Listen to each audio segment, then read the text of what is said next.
So I can, all right, there we go. Well, welcome to a July in-service 2020 here at the Whatcom Dispute Resolution Center. And we have a special guest, David Henken from Law Advocates, joining us for a presentation on the eviction moratorium, the governor's proclamation, and communication between landlords and tenants. And we're going to dive into some of the ins and outs of landlord-tenant law and what these various laws and proclamations mean for us during this time of COVID here in 2020, and where the nexus is and intersection is with mediation and civil legal aid.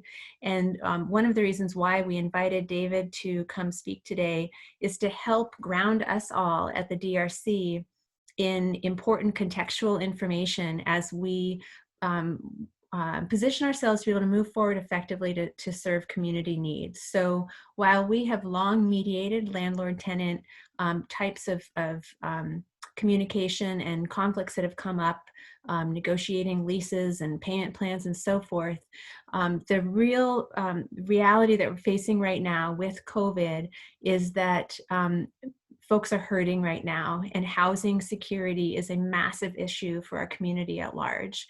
And there's a looming deadline of the eviction moratorium that was slated to be lifted on August 1st, and was just recently extended to October 15th, I believe, which gives a little bit more breathing room for community members who may have been facing eviction. The problem, though, that is looming has not gone away. It's just been punted down the road.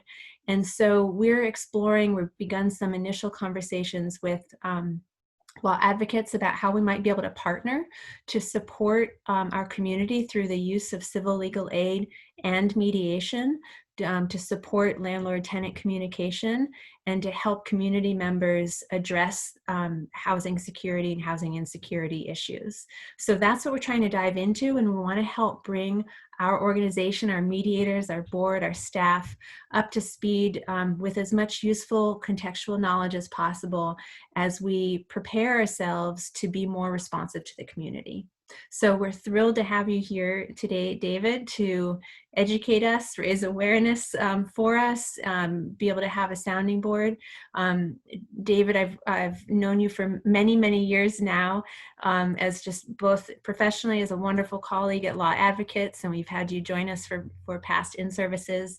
I know you personally as a friend from the neighborhood, and our kids go to the same school. And I hope it's all right that I share that you are the mastermind behind the most successful science fair at Alderwood Elementary in the history of the world. It's a tradition now, many years running, due to you as one of the most awesome school volunteers that I've ever encountered. So you wear many hats in the community, and we're glad to have you here today. And I'm going to hand it over to you now. Thanks, David.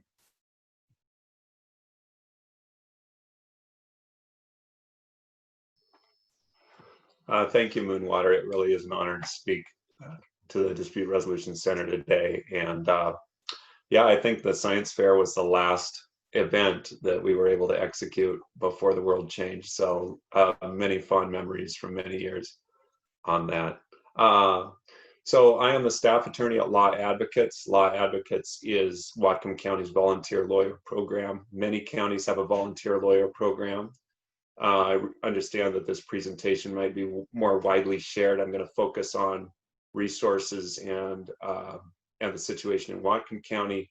Most of the laws I'll talk about are statewide laws, but if you are in a different county other than Whatcom County, you should be aware that there may be special laws, city ordinances or county ordinances, and special resources devoted just to your county. So I'd encourage you to get in touch with your own VLP or with statewide legal aid. I'm now going to share my screen and bring up the PowerPoint.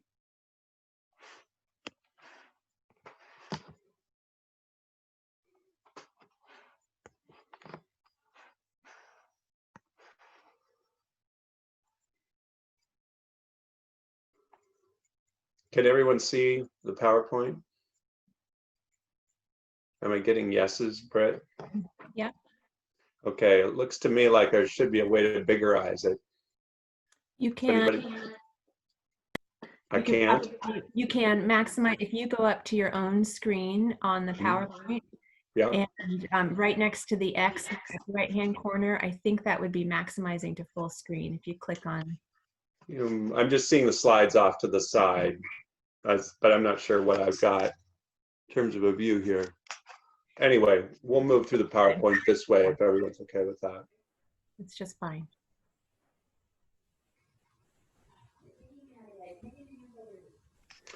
So what I'm hoping to cover today is first a quick overview of some state laws regarding residential tenancies, and then talk also about contracts, the concept of a contract as it relates to landlord-tenant, because that's really fundamental to understanding the business relationship that is the basis of most of the disputes.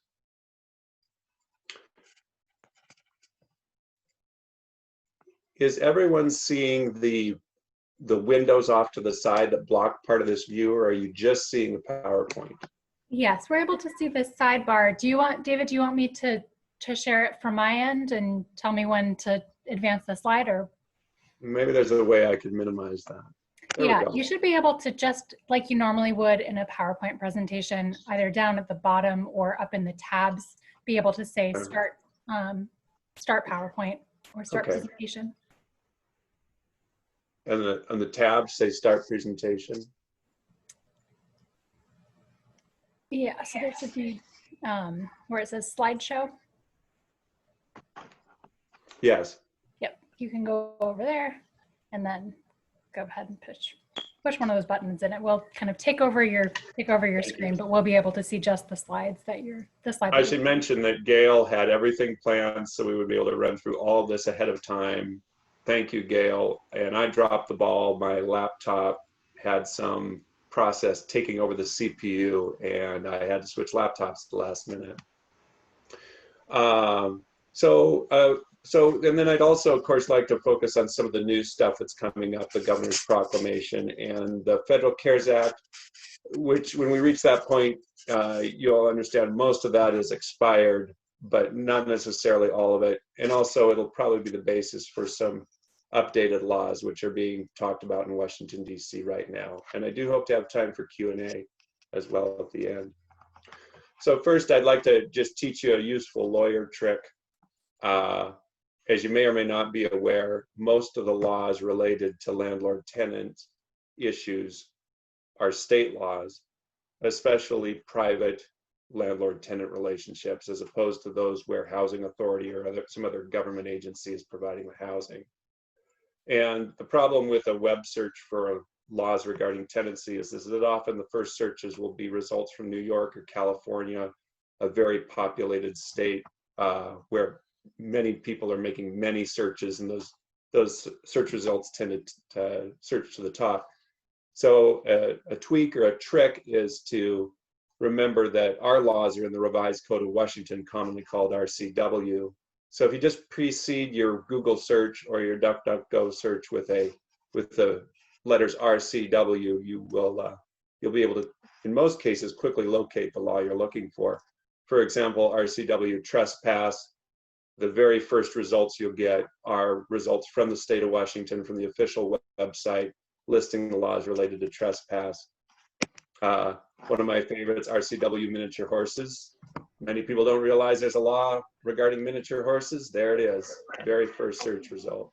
David, I'm just gonna pop in for a second. This is Gail. I know that I got to preview your PowerPoint, so I know that you have some slides on this, on what you're talking about, and I want you to know that I'm not seeing your PowerPoint moving through those slides. Is that true that you have some slides to show for what you're talking about right now? Yeah, I've changed slides twice. No one else is seeing the change? No. Okay. Would someone else like to launch the PowerPoint and we can just pick up? That would be just fine. Emily, why don't you should be able to share your screen, Emily, if you want to go ahead and do that. Will do. Thank you so much. All right. I might need you to stop sharing. It looks like I can't interrupt your sharing. All right. All right. There we go. And I'm just going to say, folks, this is part of working online together. So for all of our mediators who are training and working online with us already, or are going to be working online, this is all a part of the process, and normalizing that tech challenges happen, and we work through them. So we had a backup plan. Emily's got the PowerPoint, so you'll hear David just coaching Emily, or asking her to go to the next slide as we go through the recording. So thanks, Emily. Thanks, David. And I'll mute myself again. And David, go ahead. All right. Thank you. All looking okay now? Yep, looks great Okay. for me. Wonderful. Other folks as well, I hope. I see. You can kick it forward a couple slides. Okay, one more. So, and let's go back a slide. So this is a result you'd see if you were looking at the official government website for the laws in the revised Code of Washington. This is the result for tenants' duties. Next slide, please. Taking a closer look at this, the way these laws are organized are sections within chapters and chapters within titles. So for example, at the top of this page, the exact section we're looking for is RCW 59.18.130, duties of a tenant. And up above, you can see that you can navigate to the chapter that that's a part of, or you can navigate to the title. The title is Landlord and Tenant. The chapter is the Residential Landlord Tenant Act in this case. And then you can also just move through that chapter section by section. It's a really well-designed website, and it allows you to quickly read through the law. Next slide, please. So let's just talk briefly about duties of the tenant and duties of the landlord under the state law. And this is just to kind of give you a taste of the kind of information that's available. I should mention it's always important to keep reading. This section is titled Duties of Tenant, but it's not comprehensive. There's other duties for tenants scattered throughout the chapter. Same thing is true with the section on landlord duties. But really, reading all of RCW 59.18 from end to end does not take too long. It's the kind of thing you can do instead of watching a movie, or maybe even while watching a movie. So here's a beginning of a list of duties of a tenant in the state of Washington. No real surprises here. Pay rent as agreed, comply with the applicable laws, keep the occupied area clean, properly dispose of waste, properly operate fixtures and appliances, maintain the smoke detectors. This is an interesting law, and this is one that's been hotly negotiated over the years. The landlord's required to install the smoke detectors, but the tenant is required to maintain them. And then upon vacating, restore the premises to their original condition. There's a couple of exceptions to that. There's an exception for wear and tear, which is a legal phrase, meaning the damage that typically takes place if a person is reasonably using the premises. And then also an exception, the tenant obviously should not have to repair any damage that was caused by failures of the landlord. Next slide, please. Well, that slide ended up in the wrong place, but that's fine. Hopefully there's a second page on tenant law. A few words about contracts. So, oh, there we go. Thank you. That's very nimble. So, and more duties of the tenant. A tenant has an affirmative duty not to commit a nuisance or common waste. Most of us have a mental concept of what a nuisance is. It's where you're disturbing others. Common waste is where you are allowing the property to be damaged. And that could either because you're acting or because you're not acting. For example, if the tenant notices a leak or something else causing damage to the structure, they should report that to the landlord. A tenant else has a duty not to damage the structure, or appurtenances. Appurtenances are just attachments to the structure, improvements. Don't engage in gang-related activity, don't engage in drug-related activity, and don't engage in basically hazardous or violent activities on the premises. That's the laundry list of duties for the tenant in RCW 5918.130. If we could go back to that last slide, please. So, of course, in most cases, a landlord and tenant sign a contract. A rental agreement is a contract, and the terms of that contract are going to control the tenancy subject to the law. What I mean by subject to the law is that if there's a term in the lease, a rule or an agreement that is outside the law, that's prohibited by law, that term is not enforceable. And there actually are statutes that prohibit certain things from being in leases. Also, the law may modify or specify a particular duty that's not mentioned in a lease. So the tenancy is controlled by the contract, the agreement between the parties, but it's subject to the law. And I should mention too that this contract can be an unwritten contract. The courts will assume that an agreement was formed simply because the person is a tenant. They're on the premises with permission, probably paying rent, and so there is an agreement. All the terms might not be fleshed out, but there's an essential agreement to trade something, usually money, for a dwelling or a home. So parties to a contract, and this is true of all contracts, can rely on the terms of the contract, but they can also amend them during the life of the contract if they do so by agreement. And that's where, of course, you guys probably see a lot of creative work in terms of people feeling that they maybe haven't explored all the options or nailed down all the corners of their agreement and they've got some new terms to figure out. And there's certainly an opportunity to do that. The last principle, general principle in terms of contracts I'd like to mention is just the legal concept of making the other parties whole. If a party fails to perform in a contract, the law of contracts would say that that may be inevitable. Their non-performance may be inevitable and their performance can't be compelled, but they are required to somehow satisfy the other parties, make the other parties whole, keep everybody fairly compensated for that failure to perform. A classic example would be a tenant that wants to move out of a lease early, wants to break the lease. We do get some folks who come to our clinic and say their landlord won't let them leave and insists that they stay. Well, the landlord is not entitled to insist that they stay, but if they do break the lease early, they may have to negotiate how much that costs. What's that worth to the landlord to let them leave early? Those kinds of damages are part of making the landlord whole. In other words, satisfying the contract when you fail to perform. Next slide, please. And then kick it one more. So a few things that we have seen people come into the tenant clinic with the impression they have to do that they don't have to do. Tenants don't have to agree to new terms in the middle of the lease. They certainly can if they want to. That's negotiation. But a landlord cannot just enforce new terms, and a tenant cannot just change the rules in the middle of a contract. Both parties can rely on the contract. Tenants with leases are not required to move immediately if the landlord sells the dwelling.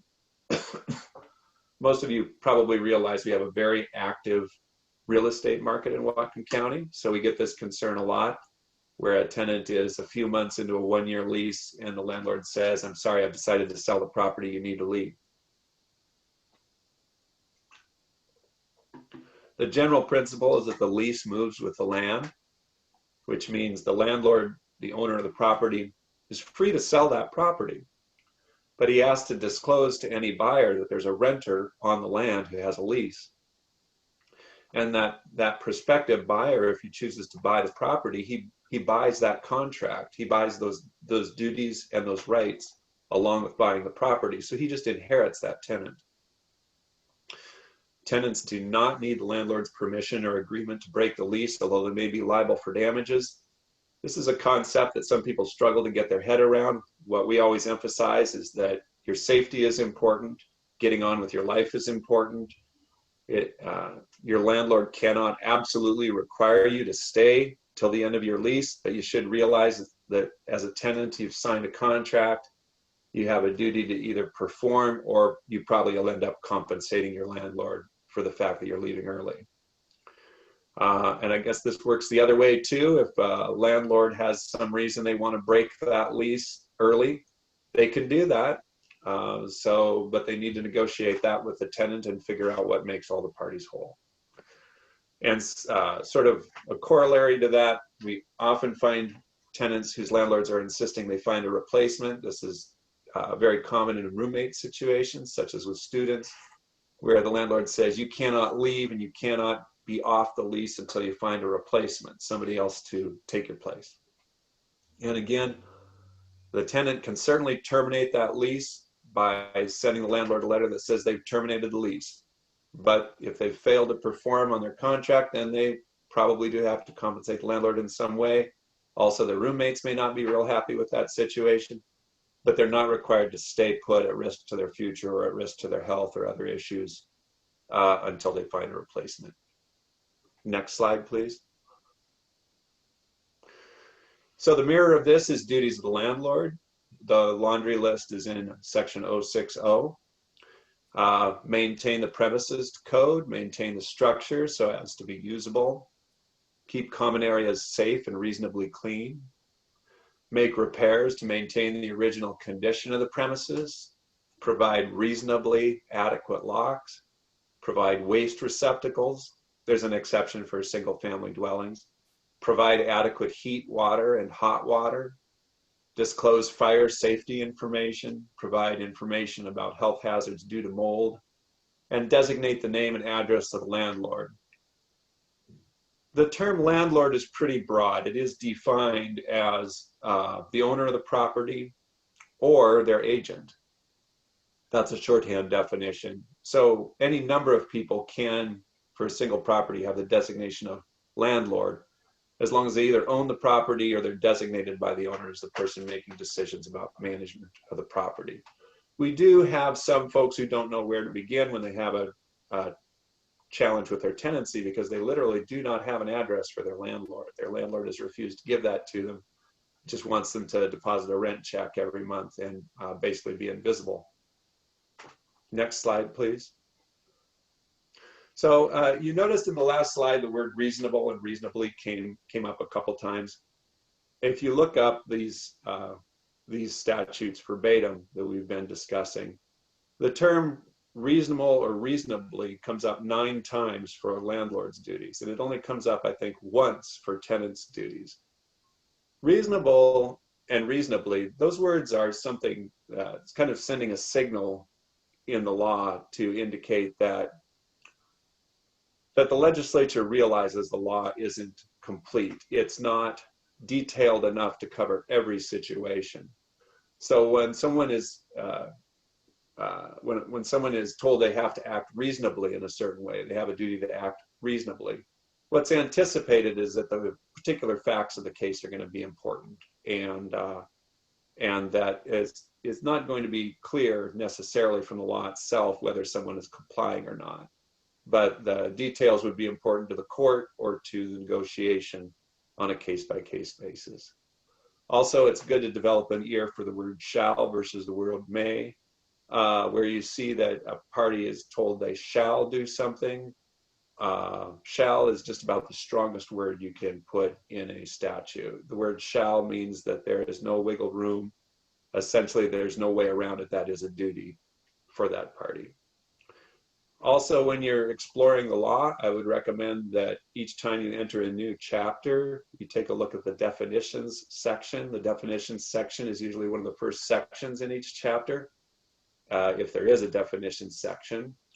And one of the challenges in any body of law is that definitions change from place to place. So what rent means under 5918 is not necessarily what rent means in another section.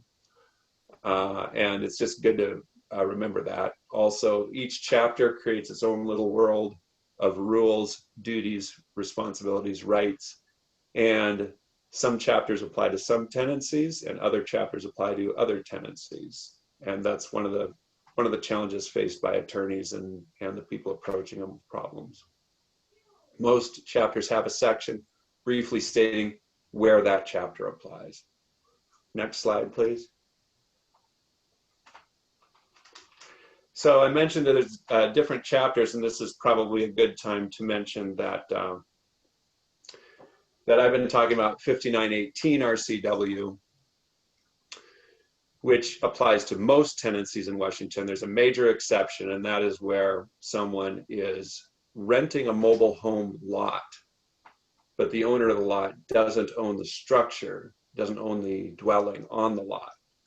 Usually the situation is that the tenant owns their own trailer, they've purchased the trailer or the mobile home, and they're just renting the lot in a mobile home park. So there's a whole separate chapter with separate explanations of the rights and duties of landlords and tenants, 5920. And unfortunately, we just don't have time to go into that kind of detail. There's some parallels and there's some major differences for tenants who are renting the lot and own their mobile home. Next slide, please. Okay, I'd like to move on to COVID-19 and some of the special stuff happening now.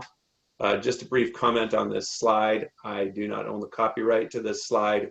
I realize that COVID-19 is it's a disaster. It's painful.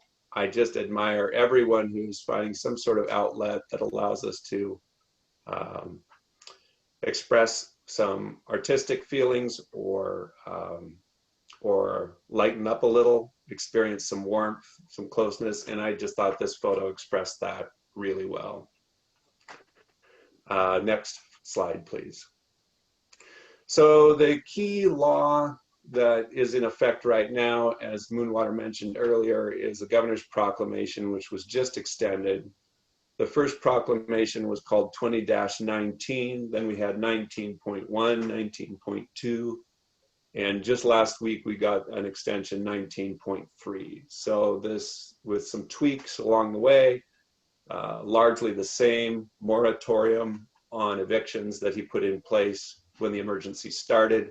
This extension goes through October 15. And there's a handful of slides here on the prohibitions mostly on landlords, preventing landlords from taking actions they would normally take. So through October 15, go back a slide, please. Through October 15, landlords may not serve or enforce notices to vacate. We don't have time to talk about evictions from beginning to end, but if a landlord is terminating a tenancy and ordering the tenant off the property, that process must almost always start with a notice. And it's an extraordinary law. It's an extraordinary rule to prevent landlords from issuing those notices, but that's what the governor has done. So those notices to vacate in all their forms, like a notice to pay rent or vacate because the rent's past due, a notice to comply or vacate because the tenant is allegedly not complying with the lease. Serving or enforcing any of those notices is prohibited. In fact, even threatening to serve or enforce such a notice, even having a conversation about that, is prohibited at this time. Similarly, seeking to enforce a judicial eviction order, the court process, sometimes called unlawful detainer, pursuing that is prohibited, and even threatening to pursue that is prohibited. There's 3 exceptions to these. They're important exceptions, and in a nutshell, the landlord could give sufficient notice that they're selling the property, and if the tenant isn't otherwise protected by a lease, then the tenancy can be terminated because the landlord is selling. That the landlord could also give sufficient notice that they intend to occupy the property themselves, and that could also terminate a tenancy, and they could proceed with an eviction if necessary. Or there's a health and safety exception if the landlord swears an affidavit to persuade the court that the tenant's behavior is a risk to the health and safety of others or the property of others. So with those 3 exceptions in mind, just about every other eviction is prohibited through October 15. And keep in mind this started at the very end of February or in early March. The planes have all been circling the airport since then. Next slide, please. David, do you mind if I ask you a quick question? Yeah, go for it. So one of the exceptions you were just talked about in terms of if a landlord wants to move in is, of course, one of the exceptions. Do the landlords have to kind of prove that they're going to be living there, or can they kind of say, this is my intention, is that I'm planning on moving in, and then kind of reverse that decision just to get a tenant out? I think so. Okay, I would say they're not required to offer proof, but they could expect a defense from a tenant who alleges that they're using that as a ruse, that's pretextual. It's just an attempt to get around the law. And the courts would take that very seriously. So if, for example, the tenant could make a showing that the landlord's made no efforts to relocate, they own a home already, et cetera, that would be quite a strong defense in that situation. Thank you.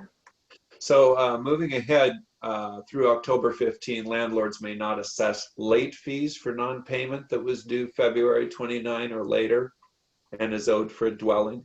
They cannot threaten to assess such late fees, and they cannot actually assess any rent for a period after February 29 where the tenant could not occupy due to COVID-19. We have not in Whatcom County run across any cases where this has happened, but we can imagine a situation, for example, where someone was intending to move to Whatcom County, signed a lease, and then they're quarantined. Or perhaps their doctor recommends they not move into Whatcom County because of the fact that we're in phase 2. Those, I think, would all be legitimate reasons. Or, of course, if they were hospitalized and moved out and then were in the hospital for months at a time, they're not, if they had fully moved out, they are not occupying that residence and the landlord cannot assess rent. Next slide, please. This one is a little more complex, and it's caused some debate among attorneys. Through October 15, landlords may not treat unpaid rent for a dwelling as an enforceable debt or obligation. So this is if it's a non-payment that occurred after February 29, and if non-payment was due to COVID-19, for example, loss of income, then the landlord cannot treat unpaid rent for a dwelling as an enforceable debt unless they've offered the tenant a reasonable repayment plan and the tenant has refused that payment plan or they've failed to comply with that payment plan. Obviously, what we're anticipating is the vast majority of cases being delayed by COVID are cases for non-payment of rent. And so the laws around repayment plans and the strategies around repayment plans are going to be absolutely critical for saving as many tenancies as possible. So a lot of thought is going into how the rubber is going to hit the road on this law. We'll talk more about the repayment plans later, but a separate issue is how long this protection actually lasts. A lot of attorneys make the argument, and there is an argument to be made, that this protection should continue even after the moratorium expires, in this case expiring on October 15. So essentially, those past due rents still should not be the basis for an action to evict the tenant unless there's been an effort to negotiate a repayment plan. So if the tenant's back on track starting in October and paying rent each month but has that past due balance from the time when things were at their worst with COVID would not be permitted as the basis for an eviction action. There's also an argument on the other side that this is lifted as soon as the moratorium is lifted. But I believe the local court, we're hoping that the local court will require the parties to demonstrate that they have negotiated on a payment plan. So I think it's reasonable to expect that those past due debts will be something that both landlords and tenants will get creative about moving forward. Next slide, please. Finally, there's currently a moratorium on increasing the rent or threatening to increase it. There is a lot of pressure on the governor to modify that.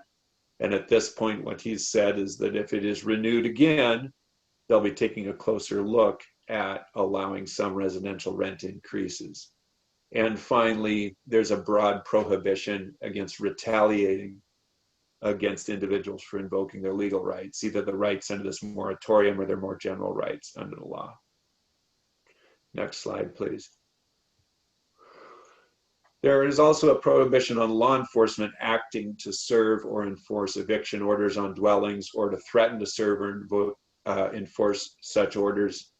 The only person that can remove you from your dwelling because of a dispute with your landlord is a deputy sheriff. Your landlord cannot do that themselves. that would be self-help. Self-help is illegal. So this prohibition is very important because of actions that may have passed all the way through the court, resulted in an order to the sheriff to remove a tenant, and then this moratorium went into effect. Those actions by law enforcement are also circling the airport waiting to land. Next slide, please. So a few more words about landlord-tenant. This is brand new. This is one of the last lines in the proclamation. The governor stated for the first time in this new version that he encourages landlords and tenants to avail themselves of dispute resolution centers to come to agreement on payment and repayment solutions. Next slide, please. Here's the exact wording on page 4 of the proclamation about what is meant by a repayment plan. A repayment plan that's reasonable based on the individual's financial, health, and other circumstances of that resident. The phrase other circumstances makes this extremely broad. And again, since none of these cases have made it into court, the courts have not made any decisions about what is reasonable. This is the kind of language that's going to be shaped by the decisions in our superior courts across the state. But right now the wording is very broad, and it's hoped that landlords will be flexible about those past due balances in a way that they may not normally be.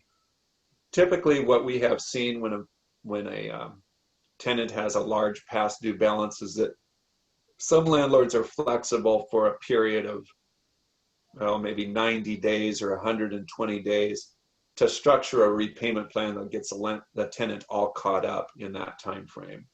In fact, there's actually pre-existing laws about payment plans, and they are set on a 90-day timetable. The court can require the landlord to accept a payment plan, but only if it gets the tenant all caught up within 90 days and follows some other pretty strict rules. So that was the existing law before this all happened, and this is obviously intended to broaden that, and we're hopeful that landlords will be entertaining payment plans that stretch out quite a bit further. Next slide, please. David, I actually have a question for you about that. Yes. And tell me if I'm jumping ahead, but I'm trying to remember where I was reading this or talking about this. But there's been some conversation about actually looking to the state to set, and maybe this is what you're about to do, but to talk about, to set some expectations from an equity lens about what those payment plans need to include. So there's concern that people who have access to support to negotiate payment plans versus people who do not have access to support in communicating with their landlords would have unequal experiences in the kinds of negotiations that that they enter into, and that might result in significantly more inequity in what one person might be saddled with financially versus another. And so there's some conversation about having the state intervene and set some expectations that all landlords and tenants would need to build into their payment plans. Does this ring a bell in terms of anything that you are sort of tuning into in your world? Is that a conversation that you're diving into? Yes, certainly differential impact and the equity lens is a very important part of this conversation. One way we're trying to address this, and I'm sure you folks are too, is just try to get the word out that we're available and trying to help. We have actually seen less response than we expected up until now. We are staying busy with calls, but we're not yet seeing an overwhelming number of calls, and we do think there's an overwhelming amount of need out there.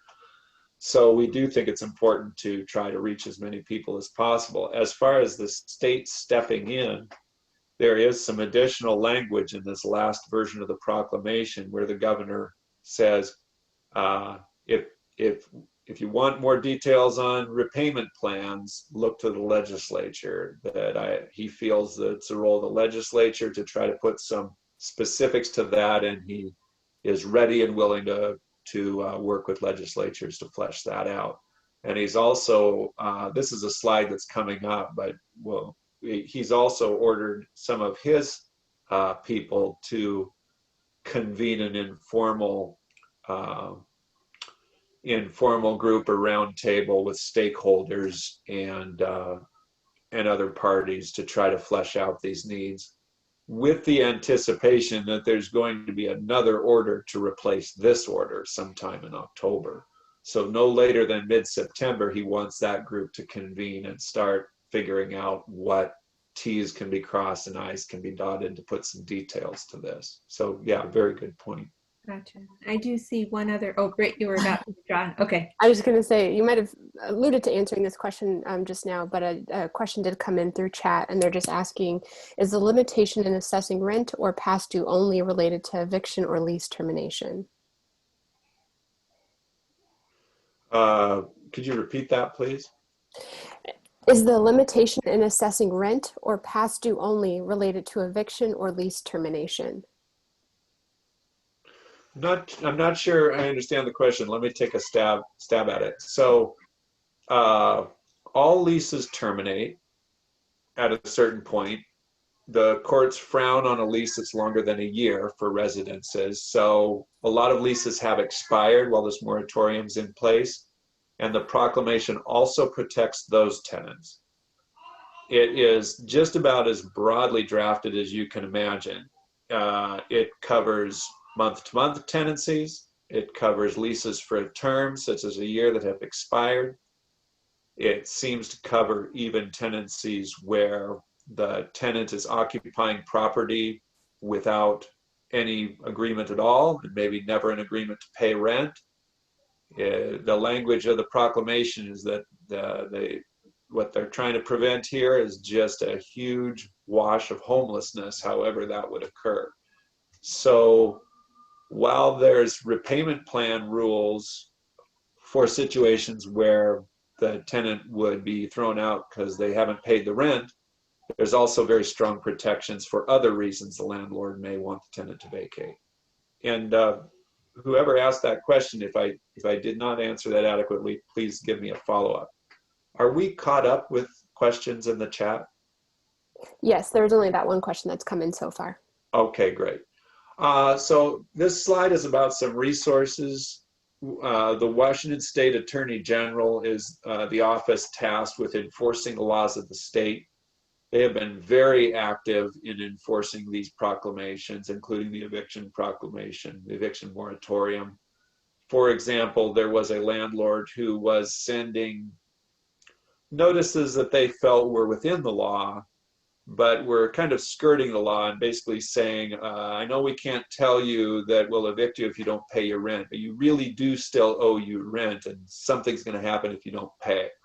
This was an out-of-state property management company. They have thousands of tenants. They sent quite a large number of these notices out.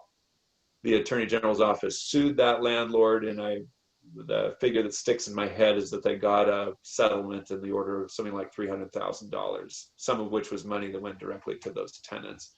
They've received thousands of complaints. They have pulled attorneys off of other work to work on those complaints. And I can tell you from personal experience, they've been just fabulous at engaging with those issues. They also have provided a worksheet, which they think would be helpful as tenants attempt to negotiate with their landlords, and we'll take a closer look at that. I should also mention, just from the simple standpoint of making money available to help people with their rent, there seem to be two main sources of that right now. Whatcom County has available some funds that were received through the CARES Act. They are poised to begin distributing those funds. They're going to use local agencies to help people complete the applications, and the completed applications go to the county for evaluation. The county cuts a check directly to the landlord. So basically, those tenants would have to demonstrate that they experienced a loss of income due to COVID, that they have past due rent, demonstrate some other details with records and documents, and then the landlord could be compensated, and the county could help the tenant catch up. One of the challenges with that fund is it's our understanding they have to spend that money by the end of October. So with this extension of the governor's proclamation, we're just hoping that people are aware of that possibility and jump on it before the proclamation expires. My sense is that a lot of tenants are probably just kind of hanging tight, hoping their financial situation improves, and as Moonwater put it earlier, kind of kicking the can down the road, and hoping for the best. But this is going to be prime time for those tenants to try to access funds. Department of Commerce has also managed statewide a much larger rental assistance fund, and that's been in place for a number of years, but it's gotten a huge influx of cash to deal with this issue. The figure I heard was $100 million. That sounds huge, but statewide, it probably is not going to meet the need, but it should certainly help. And they'll be contracting probably with a local agency to handle those applications. Law Advocates expects to be one of the agencies helping the county with their initiative. We don't know yet whether Department of Commerce is going to connect us into that other funding source. Next slide, please. So this is the best I could do in terms of giving you a glimpse of what the Attorney General has for a repayment plan worksheet. It's 4 pages long. It's quite well thought out. They describe the dwelling. They describe who is the landlord and who's the tenant. And then on the second page, so now they're listing dollar figures for each of the months, what's unpaid in terms of rent and what's unpaid in terms of other charges, nicely laid out with a place to total that up. Next slide, please. The third page is the nuts and bolts of the proposed agreement, schedule, and then some space down there to sort of freehand special conditions. And then down below, there's a section regarding documents that might be helpful for the tenant to prepare to convince the landlord that both of the need and the effectiveness of the strategy. And then the last page is just a kind of a record of the history of negotiation. So this would be a good, again, a useful form not only to provide some structure to the conversation, but also to show a court that there's been an attempt at negotiation. And of course, this is not a mandatory form. It's just intended to be helpful or to assist people as they try to navigate this. I should mention there's also a lot of debate about how and when to initiate these conversations. And I'm sure this is nothing new, that you folks as mediators will be thinking along the same lines, that there is a certain point at which a topic is ripe for discussion. And there's also a time when it's not yet ripe. And our main concern at this point as attorneys is that for many tenants, their situation has not really improved. Their work situation is extremely uncertain. Their unemployment resources may actually be dropping and may not be meeting needs. The time to negotiate a payment plan is when you have some degree of certainty in terms of your future resources and some sort of belief that those resources are sufficient to put something towards your unpaid rent, to your debts. But our concern is that tenants may feel pressured to start this negotiation before they really have anything to bring to the table financially. Our advice always is to not agree to anything that you're not confident you can comply with. And I think that's why we're all happy to see that the term reasonable repayment plan is so broadly defined, so flexibly defined. Next slide, please. I mentioned these things earlier, but just briefly again, also new in this version of the proclamation is the governor's direction to convene an informal work group, and also the language that says that additional direction on repayment plans is best addressed by legislation. And he states that he stands ready to partner with legislators. So this is no doubt in response to a lot of queries about clarification or details, and also probably a response to concerns that the governor might be overstepping his authority to defer these kinds of debts.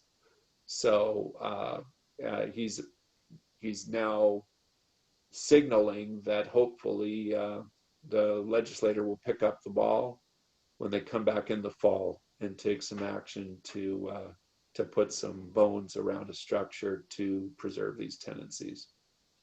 Next slide, please. I'd like to talk briefly about the Federal CARES Act. I see we're coming up on 1 o'clock. This went into effect in March, and it was a 120-day moratorium. So essentially, the moratorium has expired. Of the three terms mentioned down below, one of those is arguably still in effect, however. The moratorium against filing evictions for non-payment has expired. The moratorium for charging fees, penalties, or other charges related to non-payment has also expired. But there is language in the CARES Act that prohibits evicting the tenant after the moratorium expires, except with 30 days notice given after the moratorium expires. So for properties that are covered by the Federal CARES Act, that protection is probably still in place, and it's a meaningful protection because we don't have notices in Washington state that are that long generally. I mentioned that the pay or vacate notice is a 14-day notice. Another common notice, the comply or vacate. For example, you're not supposed to have a pet and you have a pet, or you're not supposed to have a roommate and you have a roommate, or you're not supposed to have clutter on your porch and you have clutter on your porch. Those notices are 10-day notices in Washington state. And it appears that if it's a covered property, they would be required to give 30 days notice. This again is something that will no doubt be fleshed out in the courts. A brief word about what's meant by a covered property. The federal law can really only create a more restrictive rule than state law for tenancies if the property is somehow involved or assisted by the government.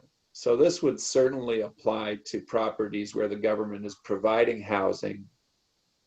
And it would also apply to properties where the government is assisting with housing costs, such as a landlord who's agreed to take money through the Section 8 program, or also called the Housing Choice Voucher Program. And if the property is a structure that's secured through a federal loan, like a Fannie Mae loan or a Freddie Mac loan, then it would also be considered a covered property. And then there's a host of smaller programs. Some people are assisted through FDA. Some people are assisted through the VA, what's called the VASH program. There's a handful, maybe 6 or 8 smaller programs that assist people. Government dollars go to assist them with their rent. And those would also be covered properties. One of the obvious challenges is to determine whether your property is a covered property. That's something that's easiest done if you own the property, but there are websites available for landlords, owners to look that information up. And some of those websites have been modified so tenants or third parties can look up that information as well. Next slide, please. So the other important aspect of the CARES Act, of course, is that it's sort of the basis for what's being contemplated next. I'm sure, like myself, you've all had one ear tuned to the situation in Washington, D.C., where they only have a matter of a couple weeks left to decide whether they're going to vote for another another package of federal aid. And one of the pieces supposedly that it is in both the Republican and the Democratic plans is an extension of these protections from eviction. I think we're fortunate in Washington State that we've had a statewide moratorium. I was speaking to an attorney in the Midwest. In his state, there was no state moratorium, and when the federal moratorium expired, the largest city in that state simply turned a convention center into eviction court in order to handle the volume and processed a very large number of evictions in a short time. So while none of us really know how this is going to turn out, I think we're fortunate that the state is taking this issue seriously and so far has offered some protections to prevent a huge loss of housing. Next slide, please.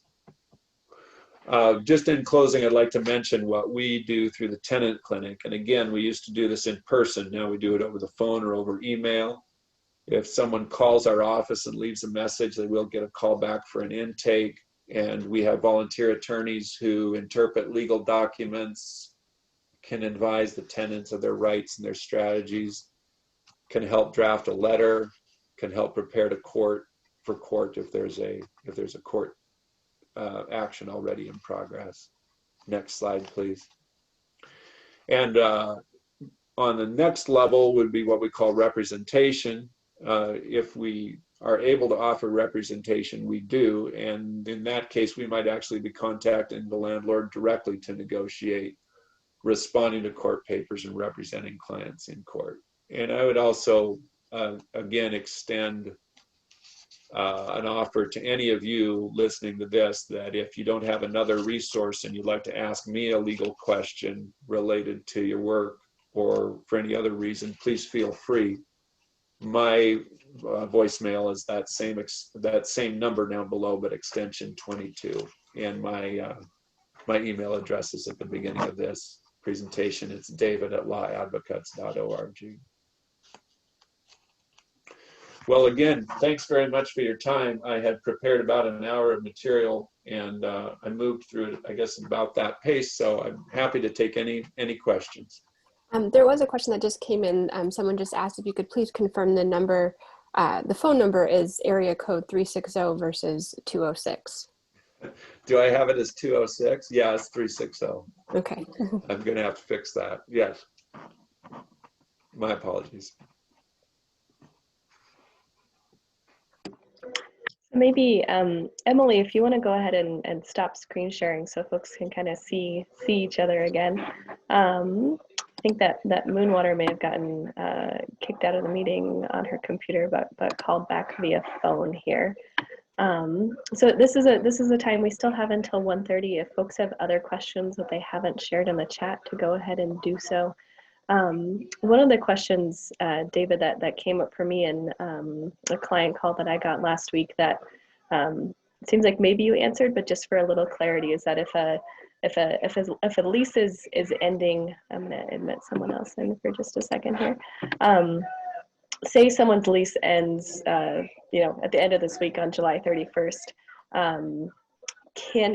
Is a landlord at this time allowed to not let them sign another lease or to stay in that property, or do they have to leave if the landlord is signing a new lease with new tenants? A great question. So if I understand it right, what you're asking is a situation where, let's say I'm the tenant and my lease is at an end at the end of this month, and my landlord wants to move somebody else into my apartment. What do I have to do as a tenant? Do I have to leave? What does my landlord have to do? Do they, because of this proclamation, do they have to offer me a new lease? Do they have to let me stay? Right. The landlord is not required to offer a new lease, but they're free to do that if they want to the existing tenant. The tenant is entitled to stay until a court tells them to leave. And at this point, there's no way for the landlord to appeal to the court to ask the court to order the tenant to leave. So this is referred to as holding over. In other words, the contract is ended and you're supposed to be gone, but you stay. It's not a criminal matter, so they're not at any risk of law enforcement telling them they're breaking the law. But on the other hand, in normal circumstances, the landlord could quickly take them to court and force them to leave because they're holding over, as long as the landlord stops accepting rent. In these unique circumstances, that tenant is quite safe in staying put if they need to, because the landlord, again, cannot take any action unless they either assert that the tenant's behavior is a risk to safety or a risk to property, or they've given 60 days notice that the landlord intends to sell or intends to move in themselves. Thank you. That was helpful. And then another question that came in was, what happens to tenants when the landlord is at risk of losing property because they can't afford the mortgage? If they get foreclosed on, how does that affect the tenant? So first of all, I should mention that statewide legal aid has a fabulous foreclosure prevention unit. It's a division of Northwest Justice Project, and those are attorneys devoted just to preventing foreclosure. So any tenant who's facing that situation and is on reasonable terms with their landlord should encourage their landlord to check out that resource. In most cases, the property is going to be sold eventually in what's called a trustee's sale. And once that sale has taken place, the tenant can be forced to leave with a fairly brief notice. I believe it's a 20-day notice announcing that the sale has taken place. But actual foreclosures tend to be very slow moving. It's months or sometimes even years before the bank gets around to actually foreclosing and selling the property. And just one question that was coming up for me, do these same restrictions kind of apply for commercial tenants? A few of them do. You can do a word search on the governor's proclamation for the word commercial, and it lays out what protections are also available to commercial tenancies. So, but that's not really my practice area, and I haven't explored that in detail. But I have noticed, for example, that if your business has experienced a loss of revenue, you've been forced to lay off staff due to COVID, and that is you can demonstrate that's the reason why you've fallen behind in your payments, that you're protected under the governor's proclamation as a commercial tenant. Thank you.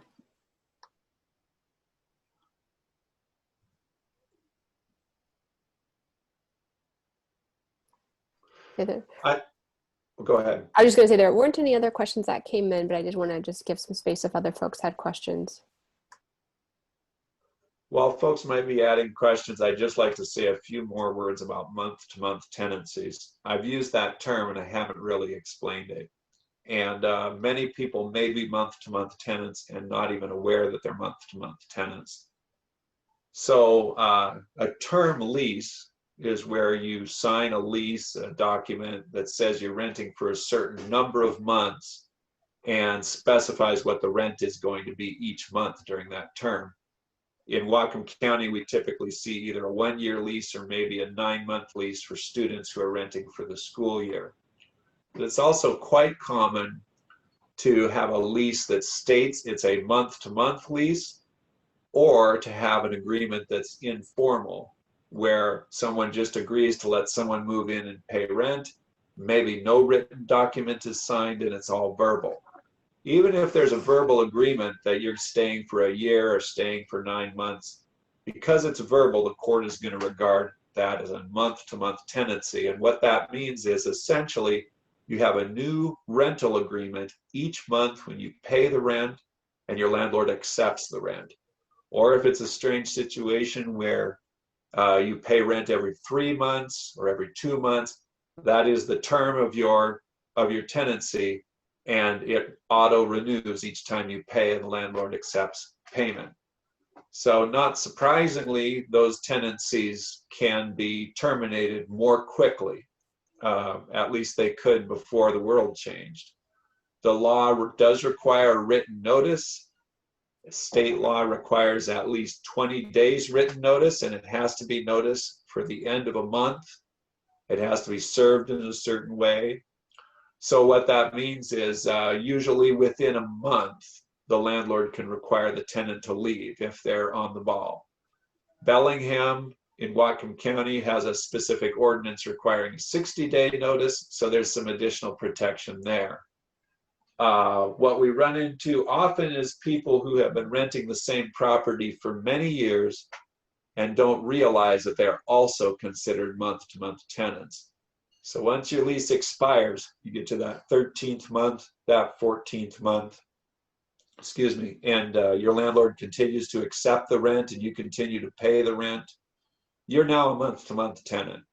And we have had people who come into the clinic and they say, well, I've been renting this property for 14 years and I've never had a problem. And then I got a notice that says I need to be out in 20 days. That's perfectly legal. They've been a month-to-month tenant most of those years, and they're at the same risk as any other tenant. So whenever I get an opportunity, I try to explain the risks of a month-to-month tenancy, just so that folks have an opportunity to look at their own situation and examine whether they should be signing a new lease. Have we had any more? We did have one more question, or a couple more. So the next one was, you mentioned outreach about these protections and support. Can you speak to any efforts that you're aware of? Outreach on protections and support. So, well, I can speak for law advocates. We've been actually distributing flyers, and I guess it's maybe hopelessly old-fashioned to look for community message boards, but we have found a few.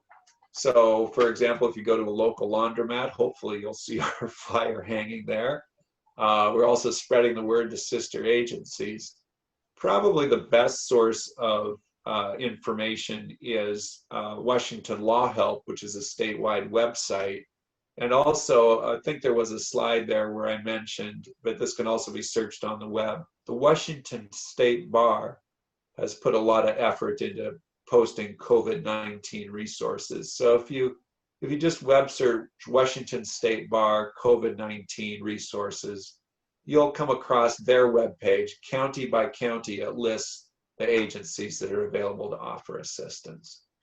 I'm not sure if dispute resolution centers are listed on that page, but I think the bar, I'm hoping the bar would be open to adding folks in your line of work to that resource page.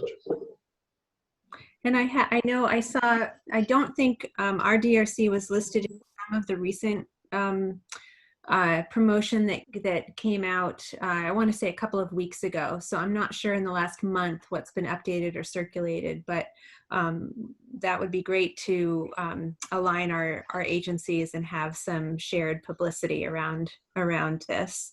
I'm going to use this opportunity to pivot onto a question that I have that's tied to outreach and timing and encouraging people to participate in these conversations and negotiations.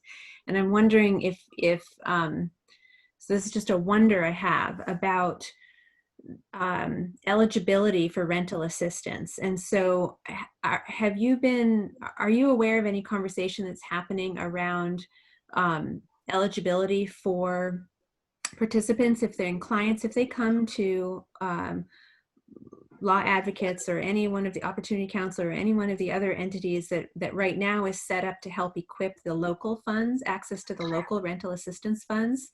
If they were to come right now, let's say at the end of July, and they haven't been paying rent for several months now, and they receive funds, whether it's CARES Act funds or the local funds, to essentially make the landlord whole up to August 1, hypothetically. And then, but their circumstances haven't changed at all. And August, they're unable to pay directly. September, they're unable to pay directly. October, they're unable to pay directly. And so 3 months later, they find themselves in the same situation.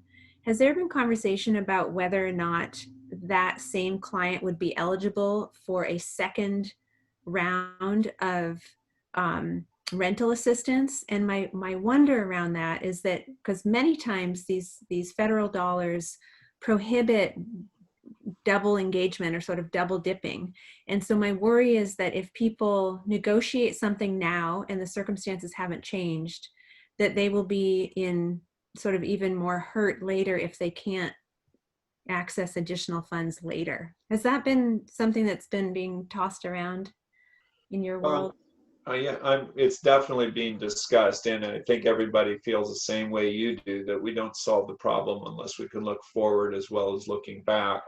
What I have heard and what I've seen in materials, with nothing official yet, is that the county money is going to be capped at a one-time distribution of, I think, $3,500.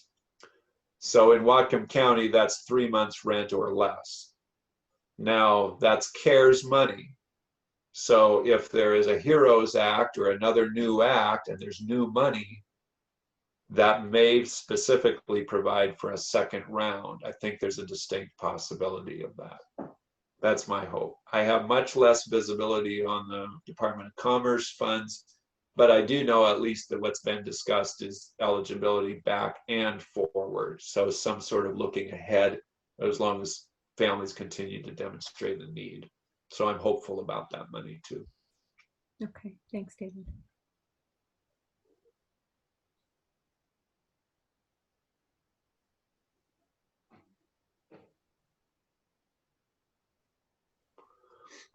Oh, you're muted, Gail. There's a reason, because my son was talking. Anybody else have any other questions for David? We've got about 10 minutes left here.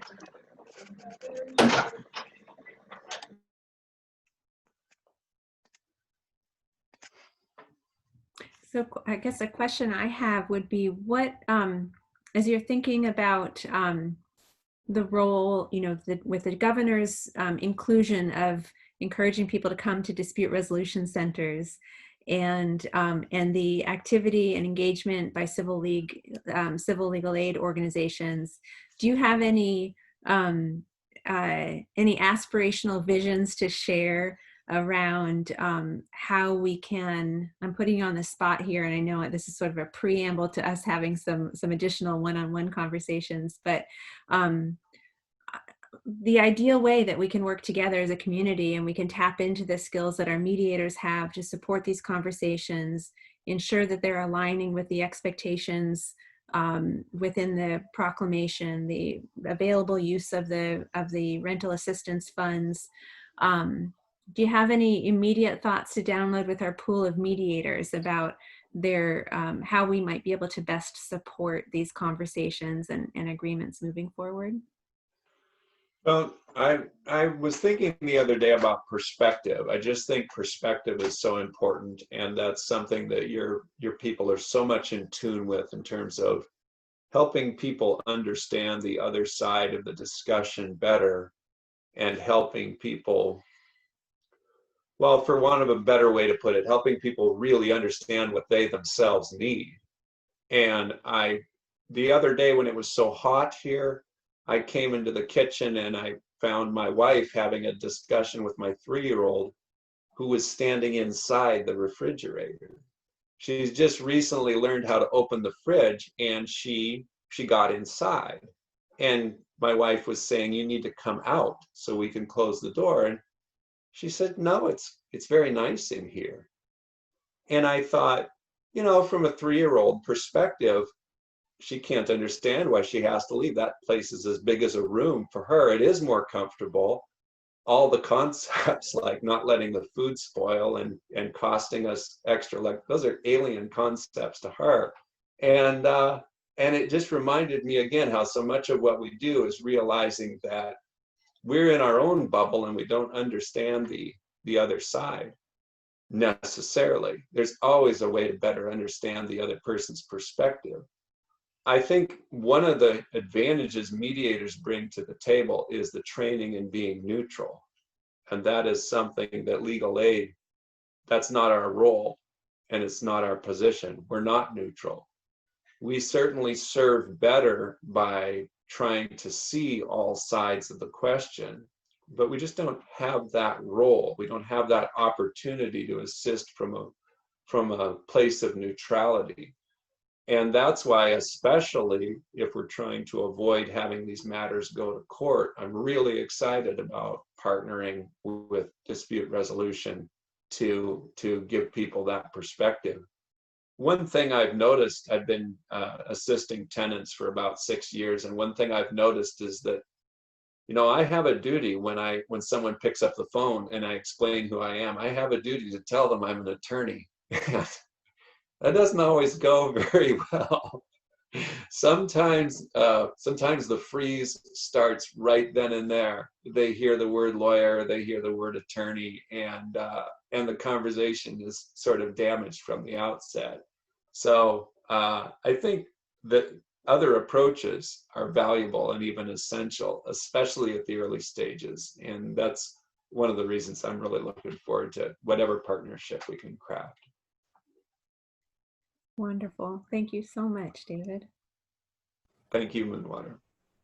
A quick question, if I can jump in. Yes. Is there any incentive, either financial or procedural or just frustration-based, that helps incentivize landlords to come up with agreements with their tenants, or ways that people can talk to landlords about why they should be interested in this, or in mediation, or yeah? Well, okay, I'm going to steal something from my boss, Mike Heatherly. He brought this up in a staff meeting because I was expressing my discouragement because the numbers are so large if someone hasn't been paying rent since February. And he reminded me of years ago when Willie Nelson was in trouble with the IRS.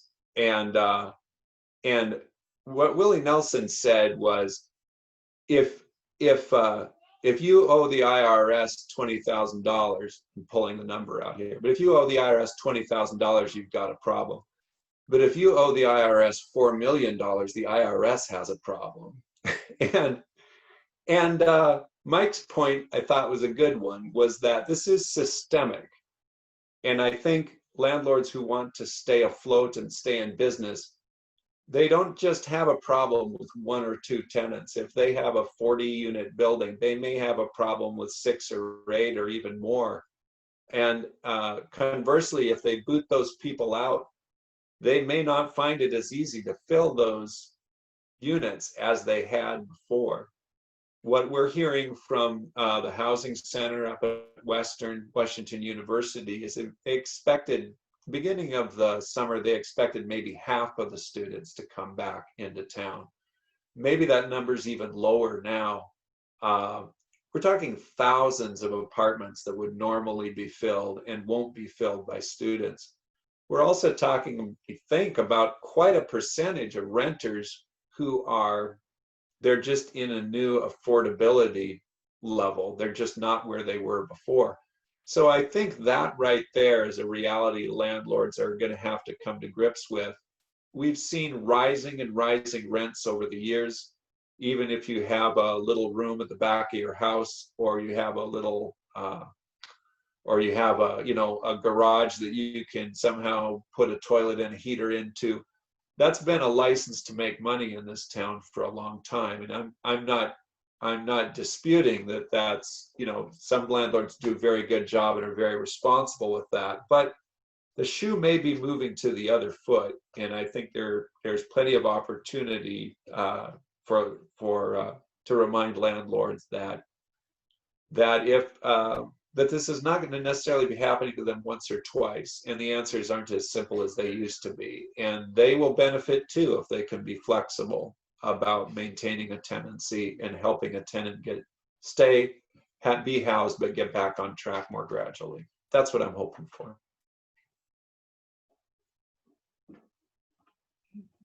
Thank you. Great questions and really valuable and helpful information. Gail, do you want me to we're just close to the end of our time together. Do you want me to close us out, or would you like to? Okay, all right. Well, thank you, Gail, for the organizing that you've done, and David, for your time today and sharing this information with us and in the way that you do, and your availability and flexibility. It's just wonderful. This was incredibly informative and some rich conversation and discussion. And I personally feel more grounded than I did an hour and a half ago. So much appreciated. I hope our mediators do as well. And I'm excited that we'll have this resource now available for other mediators statewide to be able to tune in and learn a little bit more and get grounded themselves. I can say and speak on behalf of Resolution Washington and all the DRCs throughout the state that we are all excited to partner with our respective civil legal aid organization partners and support our community with this looming and growing housing security issue that that friends and family and community members at large are soon facing and experiencing that fear now. So let's figure this out and show up and be helpful. And thank you so much for your time today. I'm sure more questions will come from this as we all have a chance to digest a little bit more and sit with the RCW and see what other iterations come from the proclamations. So I'm looking forward to staying in dialogue with you directly and with law advocates as our local partner organization, and then statewide with Resolution Washington. So let's all stay in touch and we'll keep moving this forward and figure out what a local partnership can look like and how we can support one another and support our community. So thank you. Here. All right. Thank you. Thank you.